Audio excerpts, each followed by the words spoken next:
So I knew I was writing an inconvenient book. I also knew that by turning us into paper dolls, and one of the things that you'll notice if you read the book is that our expressions never change. That's quite on purpose. It actually happened when my first editor read it. He said, "Can't you just, these conversations are very difficult. And sometimes the faces, they're just frozen. And it's really hard for me when I'm reading it." This is a white man. And I said, "Why is it hard?" And he said, "Because it's just a dissonance. It's like your faces don't move, but I have to carry all the feelings." And I thought, yes, I am not crying for you anymore. You just have to carry the feelings. Welcome to my feelings. Besharam, Badtameez, Chi, Gandhi, Jalhata, Toba, Oho, Bad Beti. I'm Sangeeta Pillai, and this is the Masala podcast. This multi-award-winning feminist podcast for and by South Asian women is all about cultural taboos, from sex, sexuality, mental health, menopause, to nipple hair, and more. This season is a US special, and it took me by surprise. You see, I interviewed these incredible South Asian American women. I expected to hear some angst around identity and belonging. Instead, they told me how comfortable they were with both their South Asian and American identity. I confess, this is not the podcast season I set out to record. It's so much more powerful. Mira Jacob and I had the most wonderful conversation, going from colorism to racism to the joy of fashion. Mira is a novelist, memoirist, illustrator, and cultural critic. Her graphic memoir, Good Talk, a Memoir in Conversations, was shortlisted for the National Book Critics Circle Award, longlisted for the Pen Open Book Award, nominated for 3 Eisner Awards, and named a New York Times notable book, as well as a Best Book of the Year by Time, Esquire, Publishers Weekly, and Library Journal. The book is currently in development as a TV series. Isn't that incredible? Mira's writing and drawings have appeared in the New York Times Book Review, Electric Literature, Tin House, Literary Hub, Guernica, Vogue, and the Telegraph. I could talk to Mira for hours and hours, and you'll hear exactly what I mean in this conversation.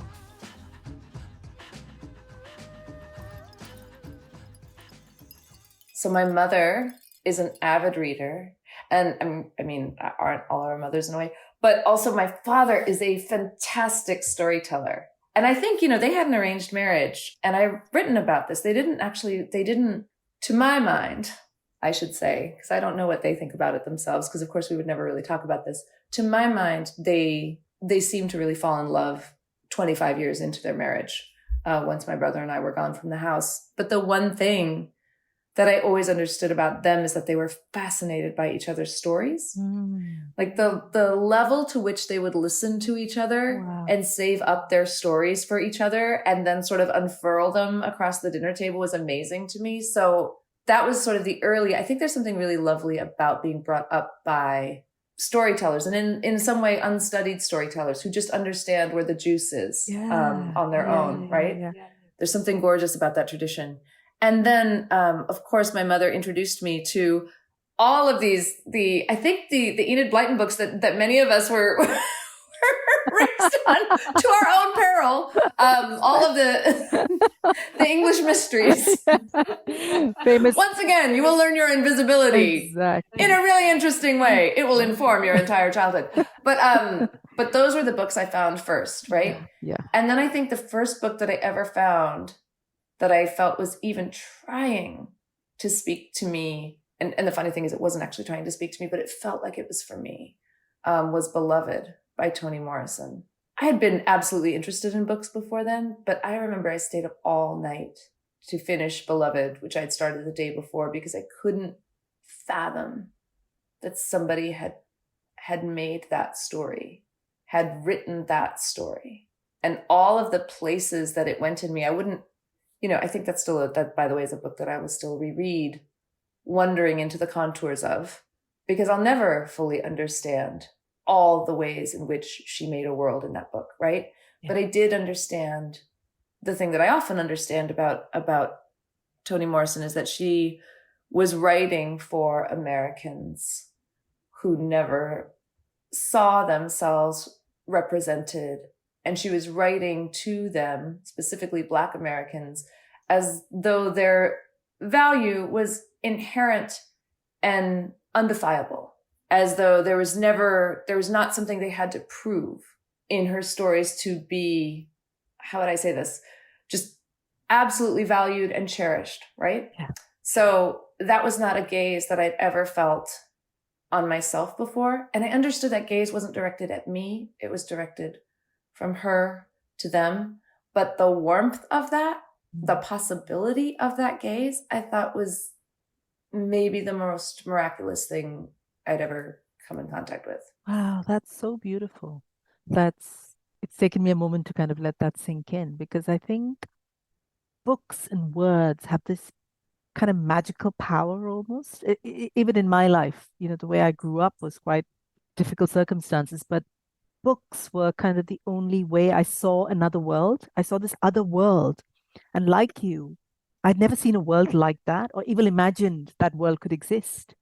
When you say difficult circumstances, can you tell me a little bit? Yeah, my father was alcoholic. He was abusive. So there was a lot of violence in the house. There was a lot of blood. There was a lot of, it was just not a nice way to grow up. And as a child, I was absolutely terrified.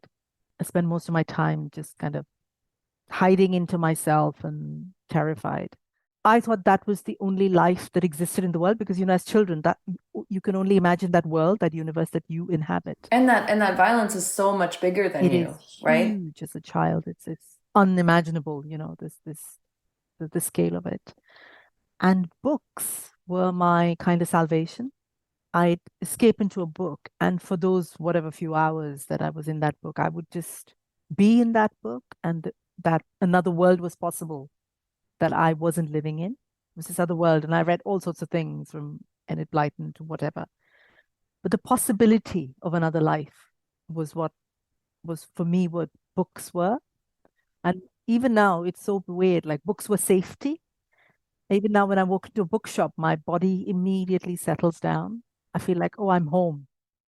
The point you made there about we need to see people who look like us, sound like us, have names like us, because otherwise, like, how many years of people's lives are they spending saying, oh my God, here's a character, but I look nothing like her, and her life has nothing to do with me. And how isolating is that for little girls, right? Absolutely. I mean, there were so few things. There were so few markers of who or what I might be growing up. And then when we went home, or to what my parents called home, to Kerala, and my father grew up in Tamil Nadu, when we went home, there was suddenly a tremendous idea of who and what I could and should be. And I also was not doing well at any of that, right? Yeah. I hear you. I was also much too dark, and why this tomboy, and can't we make her, look a little cleaner at least? And I think I understood too, in a way that I didn't understand in America. In America, we were all just dark. In America, we were all brown. But when we got to India, I was tragically so, in a way that the rest of my family wasn't. My brother is lighter skinned. My mother and father are both lighter skinned. Nobody, as an aunt said when I first got there, nobody knows what happened to the baby.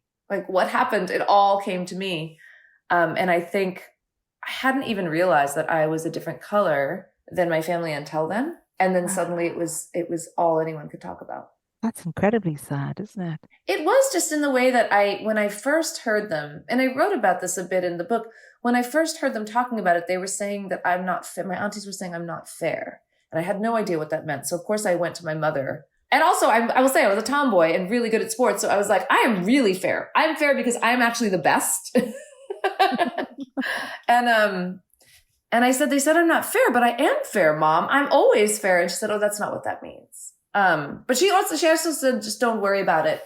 And my brother was the one who told me what it meant.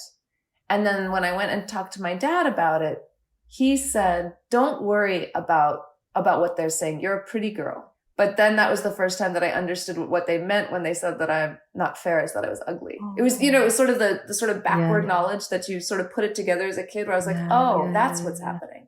That's why they feel so sad for me, And I don't think a lot of people realize what that does to another human being to hear that, as kids particularly. The aunties and the comments, and I've had that as well. My family from Kerala as well. When I used to go back from Mumbai, it was similar. Like, my mother was very fair skinned and I wasn't. And again, similar comments like, "What happened to you? What happened to you?" As though you were hit by a truck without anyone knowing. Exactly. Like, you had a choice to sort of pick a shade, and you picked the wrong shade in the womb. Oh yeah. What's also is so funny to me about that is that and I haven't gotten to go back for, I think, 5 years now, the pandemic and everything else. But whenever I go back, it's almost like I have to write myself. First of all, when I was a kid, I would study my face in the airplane before it went down, because I would say, like, this is what you look like. This is what you look like. Because the minute we were on the ground, the way that they treated me was as though, something just terrible had happened to me. And the way that they regarded my looks was so painful that I was convinced that my face changed on the way down, which is just how you make sense of that when you're a little kid. But the funny thing is, I grew to, by the time I was a teenager, I felt so relieved that I would get to come back to America, where, yes, there was absolutely racism everywhere. But I understood what it was, at least. And it wasn't, I think one of the things, and someone finally said it to me when I was 19, one of the uncles said, "But you're so confident," in this very confused way. Like, how could you possibly be when you look like that? And I think once he said that, I thought, oh, that is the difference, right? Is that if I would have been raised here, I would have been raised with the idea of my skin color is such that I should take up less and less room, which I definitely was raised with also in America, but in a very different way. There's a different poison in the intent of those things, right? One is, you are like us, but the most disappointing version. And the other is, you are absolutely not like us. So you'll learn your place. And either way, you quote unquote learn your place. But I think for me anyway, it was, in America, I at least had this one little sliver of an opportunity to, because my parents were among that first diasporic generation, I just had this little sliver of opportunity to in some way define myself.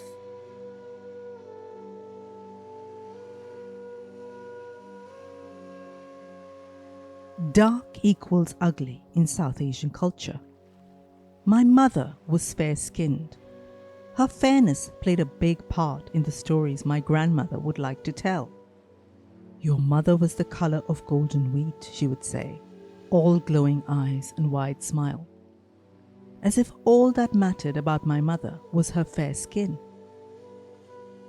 My grandmother would often look at me, her eyes filled with sympathy, and say, "I don't know why you didn't get your mother's color." I always believed I was dark and therefore ugly. Thankfully, I don't believe that anymore. Let's talk about your book, your graphic memoir, Good Talk. How did it start? It started, so I am, as we just talked about, I am dark-skinned. My husband is a white Jewish American, and we have a son, Z, who is really right between us on the color spectrum. And he, when he was 6 years old, became obsessed with Michael Jackson, like deeply obsessed, to the extent that we got him all the Michael Jackson albums, thinking we were geniuses. Because if you get him an album, then he can't skip the song. And we got him a tiny record player, and then he would be in his room for hours on end with his Michael Jackson albums and his record player.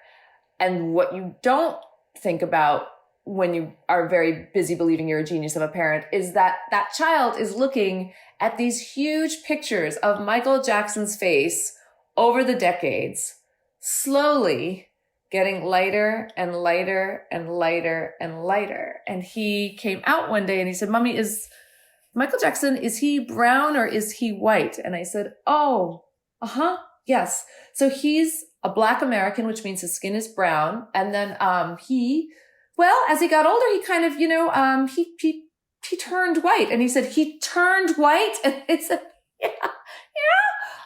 yeah. And he said, are you going to turn white? And I said, no, I'm not going to turn white. And he said, am I going to turn white? And I was like, no, you're also not going to turn white. And he said, what about daddy? And I said, daddy's already white. And he goes, but was he always?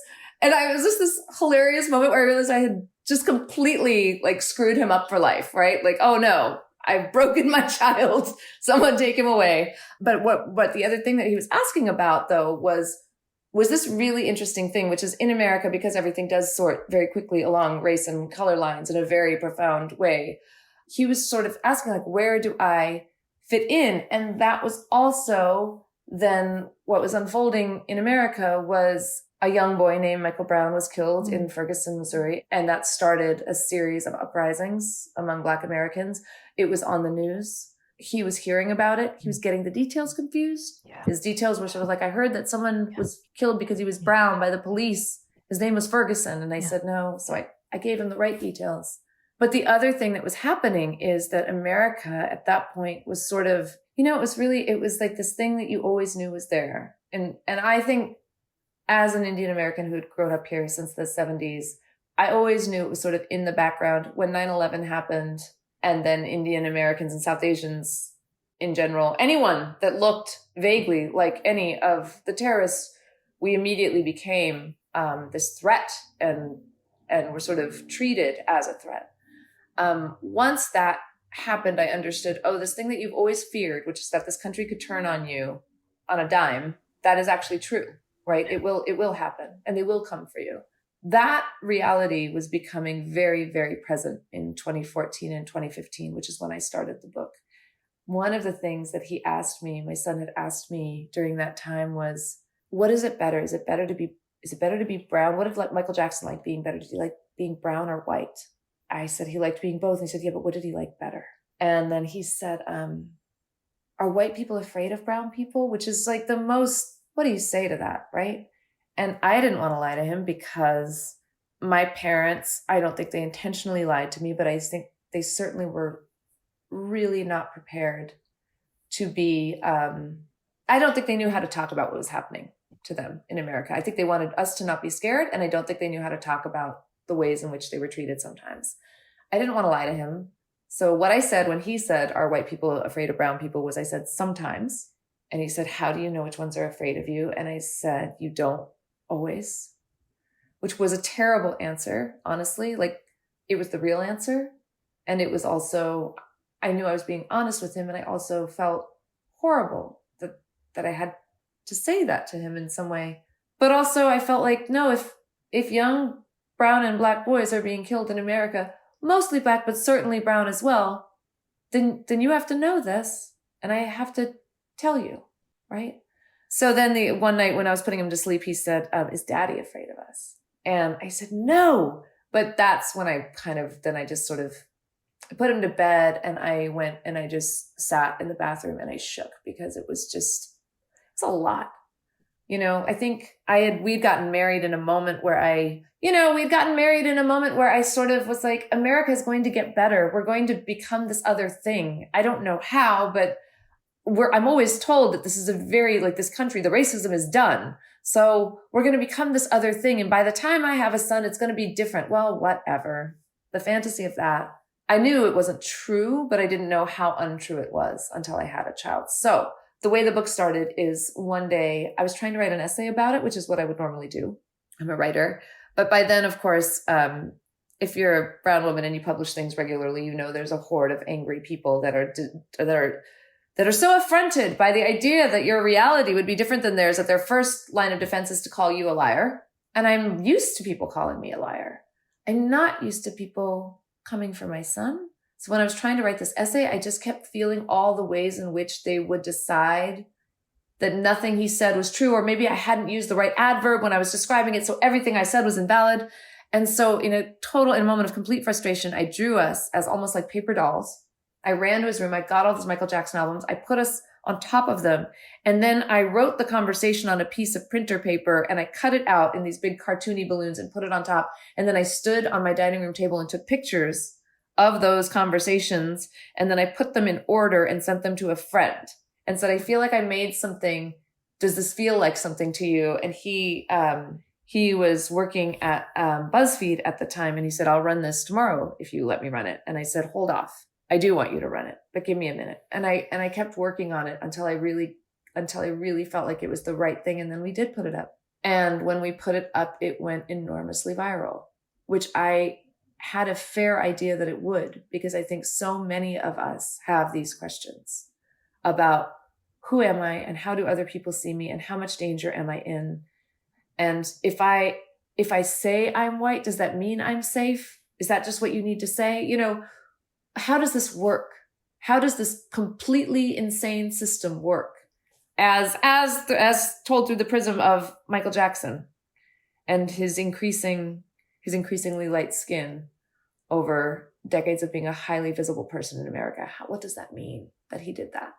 Or, you know, his people would say he had a skin disease. He didn't do it. There are the rest of us that wonder, right? Like, what happened and how scared were you that you had to hide in plain sight like that? How scared were you with that much power that you never felt safe in your own body? What does that mean for the rest of us? Hey, I wanted to pause this episode for a minute to share something that I'm really excited about. Podcasting changed my life. I went from typing into Google, what is a podcast? Yes, I did that. To creating the multi-award-winning Masala podcast. And now I'd like to share some of my knowledge with you. I'm starting podcasting masterclasses on my website, and one of them's been created especially for women podcasters.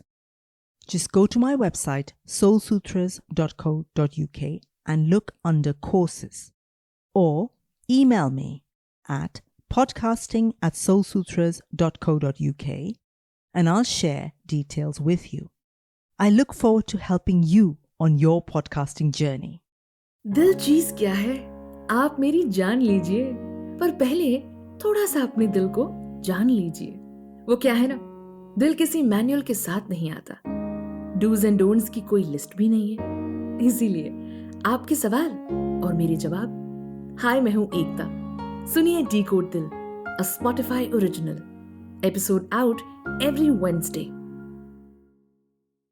I mean, I love that as a writer, as a creative, instead of saying, what is this cool idea that I can create? You've just gone and created something so organically that's come out of a conversation, a difficult, painful conversation. And it's, you know, gone viral and you've written the book. And I think that's absolutely amazing. Was there at any point when you were in the process of writing the book or before it came out, where you were worried because race is explosive, isn't it? It is. And I've been writing about race since the mid-90s. So, and I know the repercussions. I understand them pretty well. I was scared. I guess the thing that it got me out of, I will tell you, is that there is, I think, a need always to convince people that what is happening is happening. And when I say convince people, I mean convince not white people, right? The people who can change it, that what's happening is happening. And I get very exhausted by that. I get really exhausted by having to perform pain. What I was understanding also and is something that I've seen countless times, is how many times Black Americans have done that work. And then when they don't, when they're just angry, people are like, well, if you're so angry, what do you think is going to change? It's sort of like, is there a way in which I can effectively say to you, you are killing me and my children, and you can just hear it without making it into an issue about how the information was delivered to you? Oh no, there never is, because it's never going to be convenient for you to hear that. So I knew I was writing an inconvenient book, right? I also knew that by turning us into paper dolls, and one of the things that you'll notice if you read the book is that our expressions never change. That's quite on purpose. It actually happened when my first editor read it. He said, can't you just, these conversations are very difficult. And sometimes the faces, they're just frozen. And it's really hard for me when I'm reading it. This is a white man. And I said, why is it hard? And he said, because it's just a dissonance. It's like your faces don't move, but I have to carry all the feelings. And I thought, yes, I am not crying for you anymore. You just have to carry the feelings. Yeah. Welcome to my feelings. Welcome to me not crying to beg you to carry my feelings, right? and to care for my feelings. So that part of it, I will say, I was worried. I was, however, not exhausted. I felt like I was lit from inside with a mission, which was to get these conversations out. And if people wanted to read them, they could. If they wanted to hear them, they could. If they didn't want to, I hadn't wasted a lot of time trying to convince them. I had simply just written down the conversation.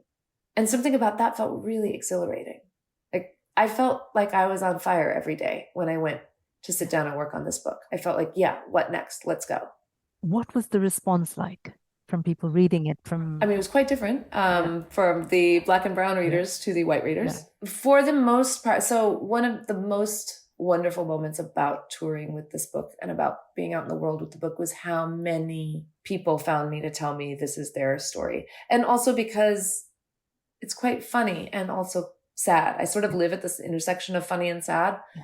And so they were really happy to be able to hold the pain of this moment without being overwhelmed by it. And I'm talking specifically about brown and Black people who have to live with this pain all the time. Yeah. So they're overwhelmed by it regularly. And they were so glad to be able to go into a book and feel all the things they needed to feel and also be able to laugh through some of it, right? Yeah. So that was amazing. There were two kinds of white readers. One was, I should say three kinds. One was the kind that read the book, got to work, started reading more, and I think started changing the way that they were living in America. We're already on that trajectory, and this book probably helped them on that way. There was also what I would call the good white reader who would come to me and sort of explain a situation in which they had done something maybe not great and explain their side of it and want me to absolve them, which is really weird. That wasn't my favorite. And then there was the reader who, of course, read it and decided the whole thing was a pile of lies. Because again, it's just inconvenient for them to think otherwise. Yeah. What does it mean if your body is so safe and mine is in peril and you don't notice, right? Yeah. That says something about you as a person. Whereas if it's just not true, then you're fine. So it was really those three kinds of readers. I will say when the book was, and I still do have a tremendous amount of, now it's turned into a thing where like a lot of schools read it, a lot of colleges read it. I find my audience of Black and brown readers over and over and over again. And it's lovely. And a lot of parents read it, that kind of thing. Toward the end of my tour, it had gotten quite big and the audience as a result was actually mostly that second kind of white reader, which was a person who felt they hadn't acted well in the world before and needed to confess and be absolved. And that was maybe the most exhausted and angry I've been as a public person in the world. Right? I'm a writer, so I really need my privacy, and being on a tour where that emotional labor was expected of me over and over again. And if I didn't do it, we both understood that I hadn't done it, and the awkwardness would set in, and they would like me a little less. And I understood that they were liking me a little less, which is fine in one way, but to walk through the world and be in bookstores and understand that 70% of the audience might like you a little less afterward because you're not taking care of them. It's a lot.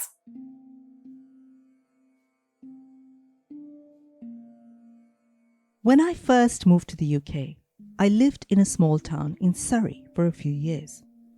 You know the sort of place I mean. Lots of big, wide houses, filled with people who drove cars and rode horses. Anyway, I ended up working in a shoe shop, and one day this customer asked me where I was from. I said, India. She scrunched up her eyes, leaned into me and asked, do you have TV where you come from? I put down the pair of shoes I was about to show her, and I thought for a minute, now how do I respond to this? Shall I tell her about the 50 satellite TV channels that we have in India, along with the 4 government ones? Shall I lecture her about the levels of education in India? Should I tell her off for her ignorance? In the end, I said nothing, because what do you say to that?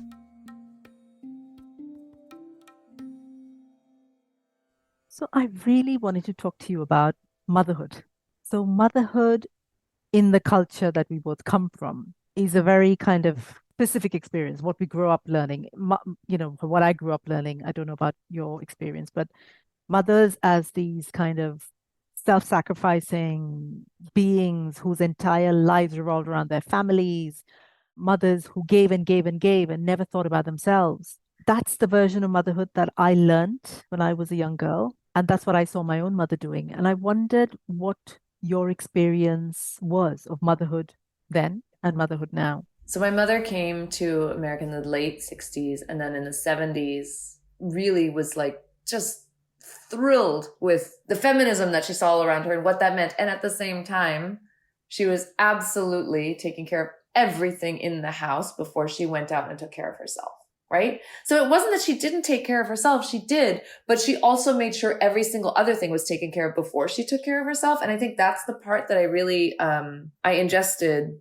and sort of took in like a multivitamin for many, many years. And it didn't occur to me until much later how much work she had to do just to get back to herself. That amount of sacrifice is enormous. She also put herself through, schooling later on. She'd gone to college, but she had, she got her real estate degree. She became a, kind of mover and shaker in the real estate industry in New Mexico and had this incredible, powerful professional life that I watched her attain from when I was like 16 on. She sort of accelerated and became this sort of supernova version of herself, which was amazing. And watching her come into her own was amazing.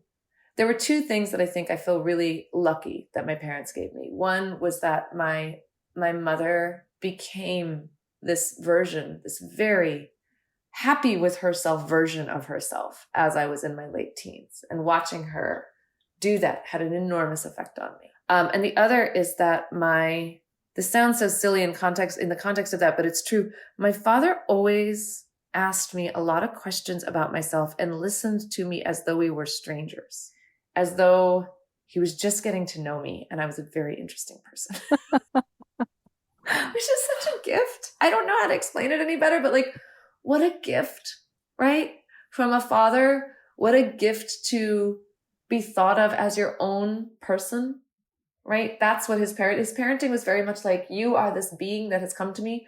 Who are you? I should get to know you. What do you think now? Right? And so those two things I think those were beautiful and complicated things that in some way really helped me get through the other part of what they gave me, which was very much that the woman sacrifices and the man goes off and has his big career. And that she takes on not only all of the household work and everything else. My father, he makes a good dosa, but like that was like his one thing. If you asked him to clean, he would like scrub a single pot to a glorious state.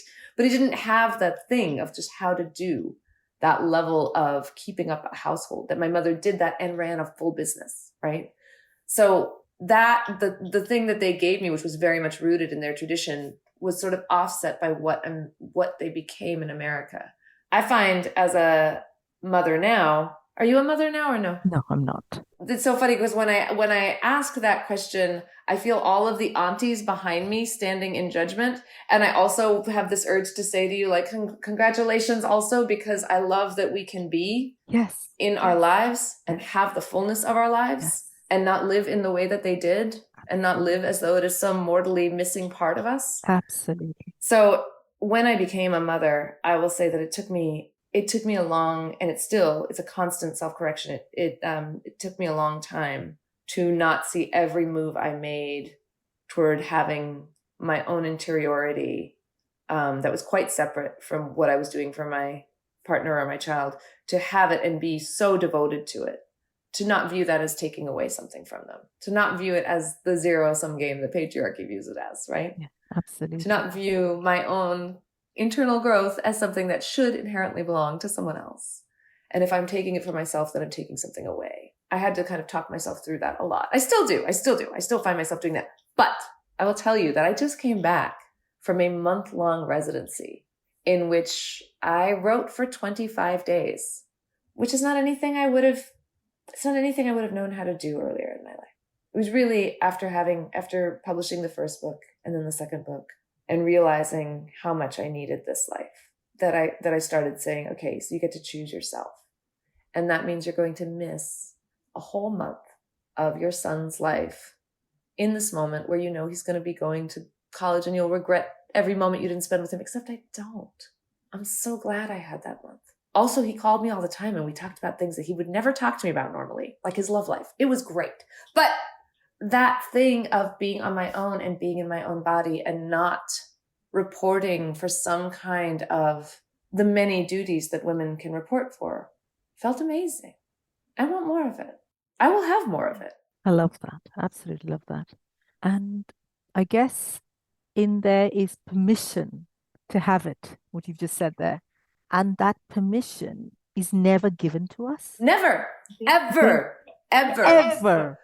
No one will ever give you the permission to have your own back, explore your own boundless mind, mess off into the sunset, not care about taking care of everyone else.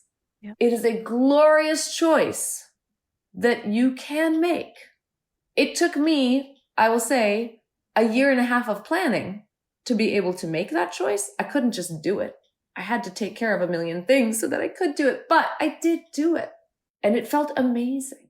I do not feel like I was less of a mother or less of a partner in that moment for my people.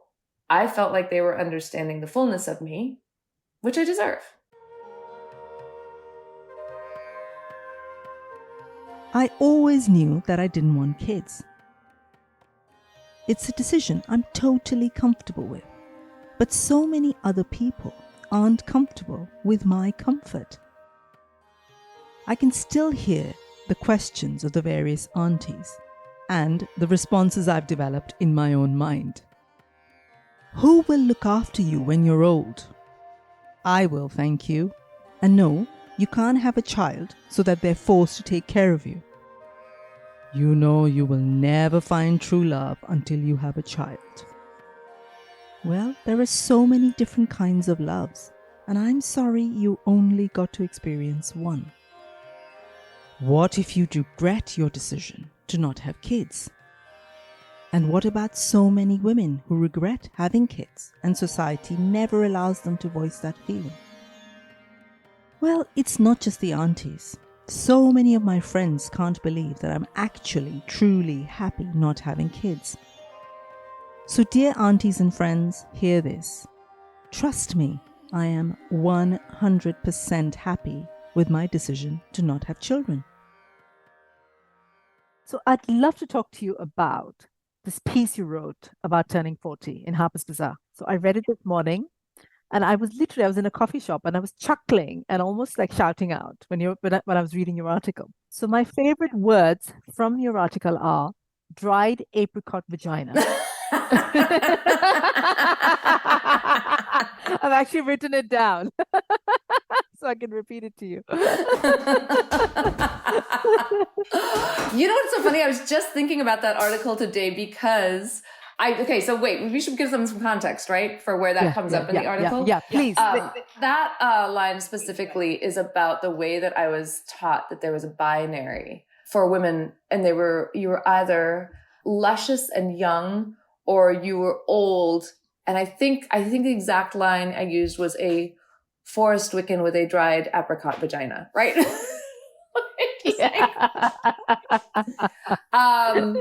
Thank you, patriarchy. Anyway, I think there is something really hilarious to me about that, right?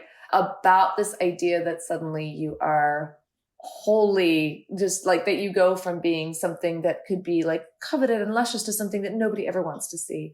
Also, I will say I had a moment in the shower today. It's funny. I was thinking about this because I know people took that line out of context, and other women who do sort of shows about aging took that line out of context and then used it to then say, this is what Mira Jacob thinks about older women. What can we really tell her about older women? And I thought, what a bullshit thing to do, honey.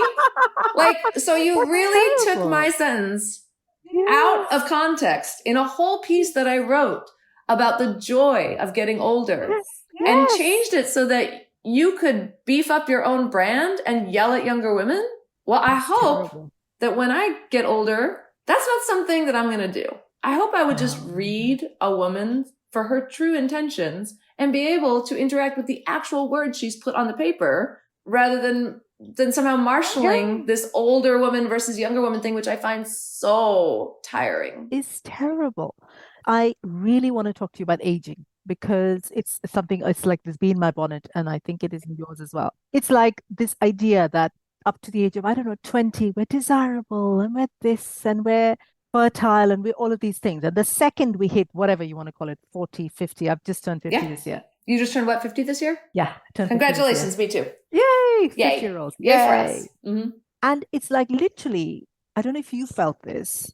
I feel young. I feel full of life. I've got a million ideas. I feel desirable. I feel exactly like I did when I was 30. 20, I felt nothing because I was just so confused.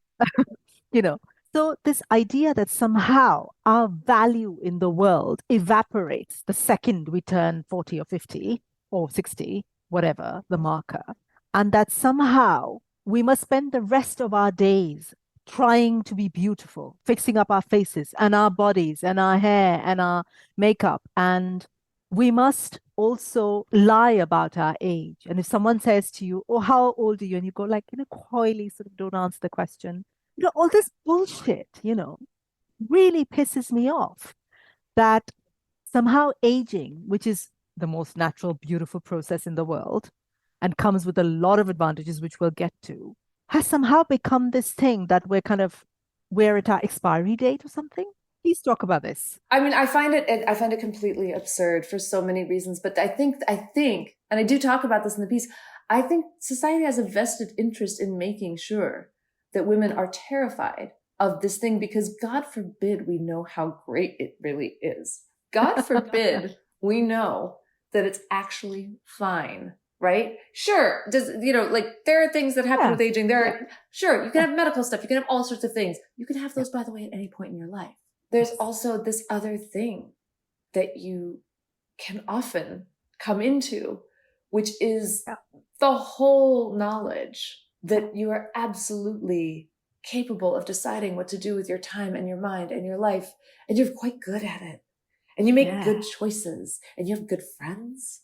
You know how to make good food sometimes. You have good sex. I mean, like, all of these things are much more possible because you have stopped second guessing yourself, because in some way you've lived through the part where everyone told you you were wrong just to realize you were right.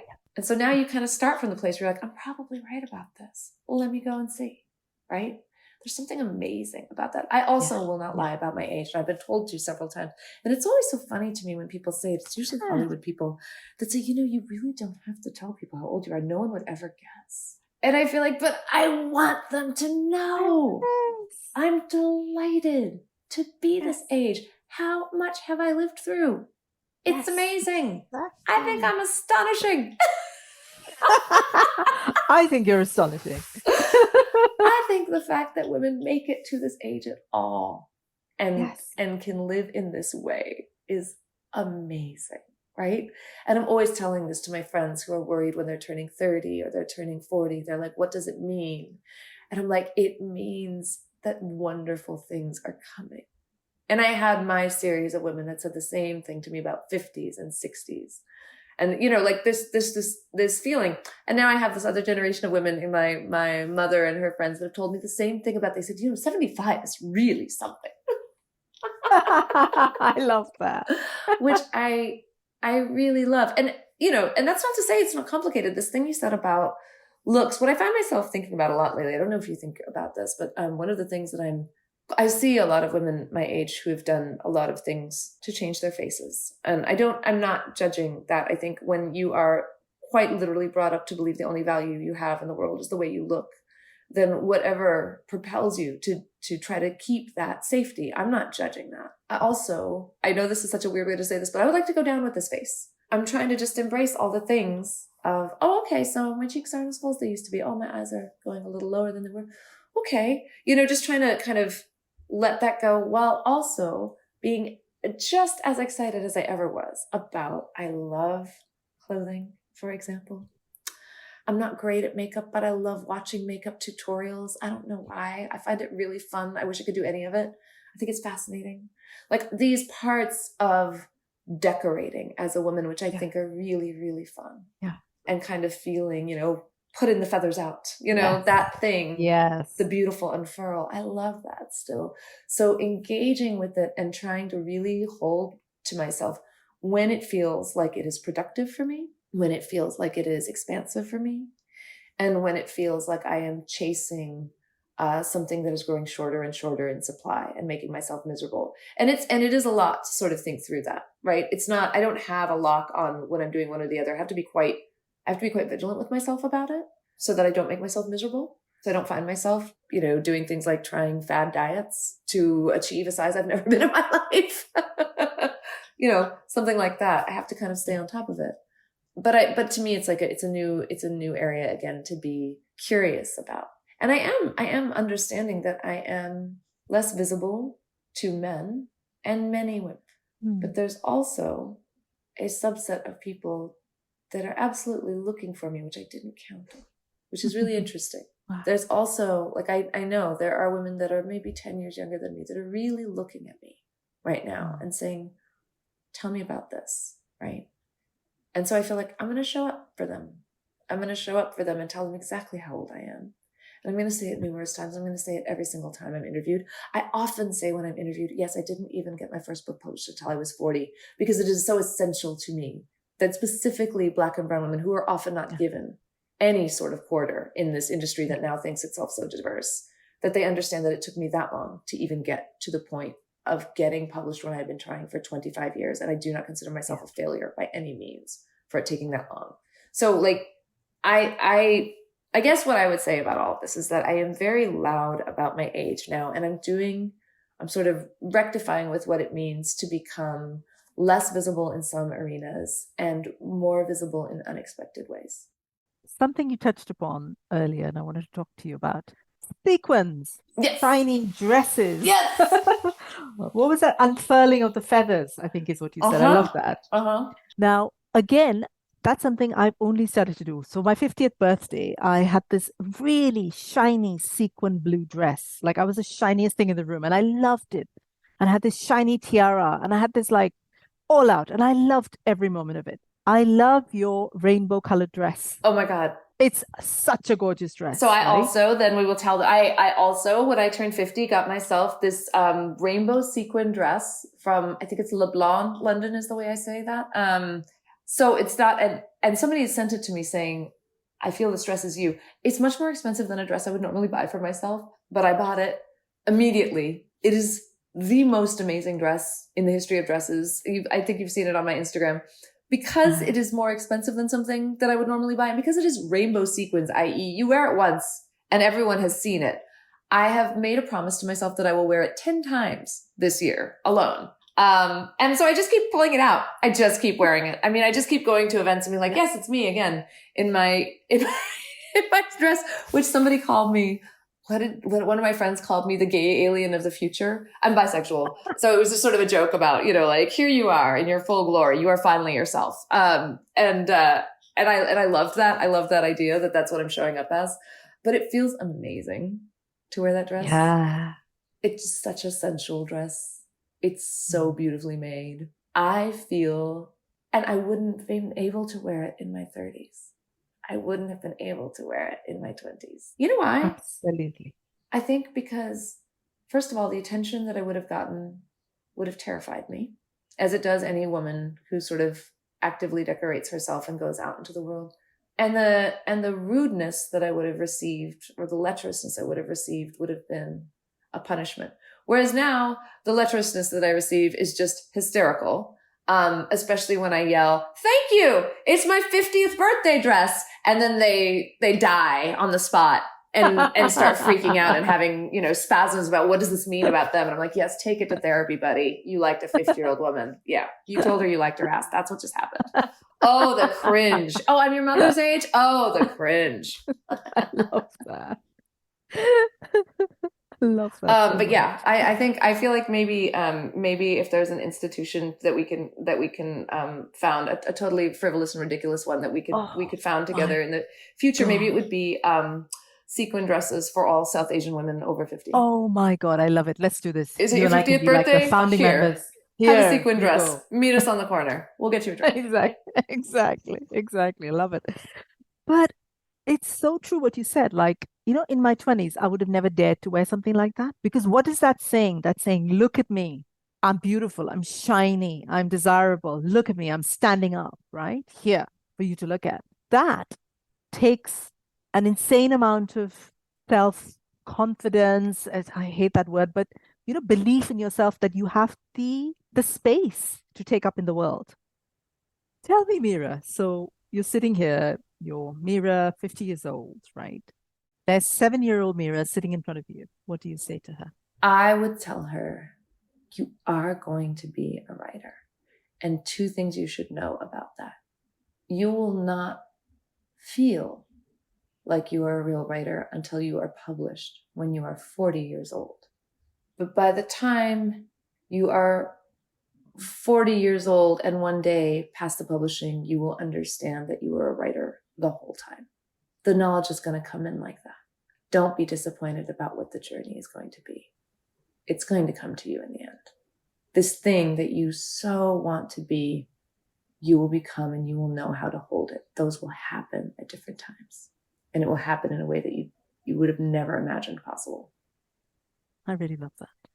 Last but not least, have you got any words of advice for listeners of Masala podcast? I think you said a few things before, but anything as a summary that you'd like to say to anyone who's listening? I guess the thing that I do like to say specifically to brown women who have often found themselves very much the sort of stray character in the narrative, very much trying to imagine something that hasn't been in any way laid out for them. I think it's so hard in the moment of imagining to really, and even in the moments of the imagining when things have become a bit disappointing, which they absolutely did for me, to really believe that you are capable of being not only what you imagine, but so much more. And I guess what I would want to say is be gentle with yourself, but keep going. You don't get there unless you keep going. You're going to be so much that you haven't even begun to imagine yet. And how lucky for the rest of us, right? How unbearably lucky for the rest of us. Wow, that's been a really profound conversation. Yeah, I thought we were supposed to get silly. Yeah, we're supposed to talk about like dosas and idlis and like how you like to eat bhel puri and followed by, what was it? Rasmalai. Rasmalai. So Yeah. I've got it in there. skipping all notions of nutrition, going from party food to party food. Thank you.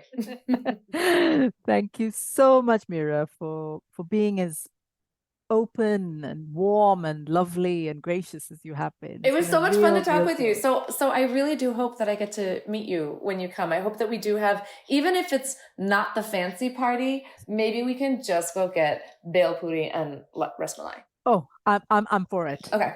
I'll squeeze in like a vada sambar in the middle. Okay. That'll be Okay. my Okay. like Yeah. that'll be like mid snack. Okay. Right? All right. But we're doing it. I'll But go we're there doing with you.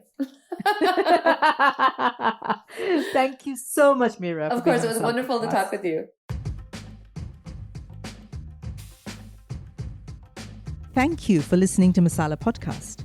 Masala Podcast is part of my platform Soul Sutras, dedicated to celebrating and supporting South Asian women. This is a space for all of us bad betis who don't do as we're told. This is where we get to celebrate our culture our way and be exactly who we want to be. I'd love to hear from you. Get in touch via email at soulsutras.co.uk or my website soulsutras.co.uk. I'm also on Instagram and Twitter. Just look for Soul Sutras. Masala Podcast was created and presented by me, Sangeeta Pillai, produced by Anushka Tate, opening music by Sunny Robertson. Besharam, Badtameez, Gandhi, hi, bad beti. I'd like to share this super podcast, Immigrantly, which uses personal stories to delve into authentic immigrant experiences. Host Sadia Khan explores multiculturalism, stereotypes, and the general messiness of being human. Sadia has interviewed the Kite Runner author Khalid Hosseini, comedians Hari Kondabalu and Aparna Nanchella, plus other amazing guests. Listen on all streaming platforms.